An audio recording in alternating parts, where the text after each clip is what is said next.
Hello some viewers, how are you all? Welcome back to another video.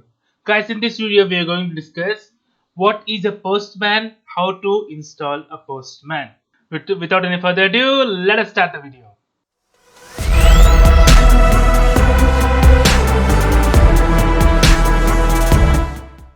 So guys, what is Postman? It is an API platform for building and using APIs. Now let us see how to navigate to the platform. As you can see on the screen, Postman API platform is there. Sign up for free.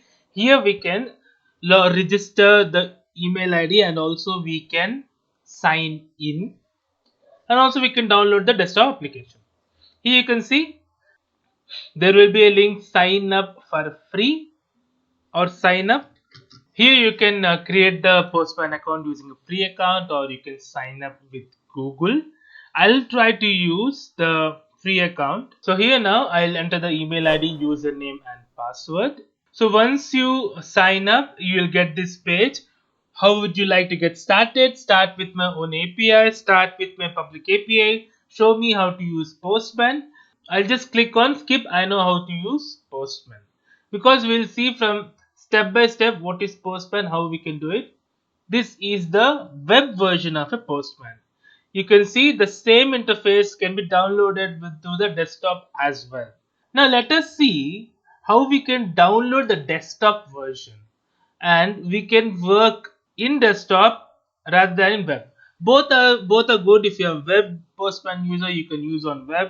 So I'm a desktop Postman user. I'll try to use desktop. So now let me go back to the Postman. See, download Postman. I'll click on that.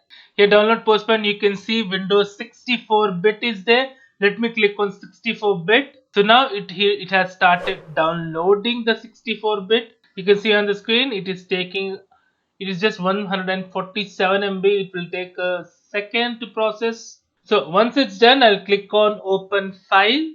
So now you can see the install Postman logo is coming. So this is installing the desktop version of the Postman. So now you can see the desktop version is now loading on my screen. You have to sign in from the browser. As the web version is already signed in, it will navigate to this page. Now the Postman has started. This is my desktop version. I'm expanding it. Now it is asking for me the Postman V10. I'll do that later. So your workspace, I'll click on my workspace. So yeah, here we have registered to Postman and we have logged into web version of a Postman, download the desktop Postman and also logged into desktop Postman. In the future videos, we'll see different requests how we can handle in Postman. For now, that's it for the video, guys. If you like the video, please click on like. If you're a new viewer, please click on subscribe. Till then, guys, take care. Have a great day. Bye bye.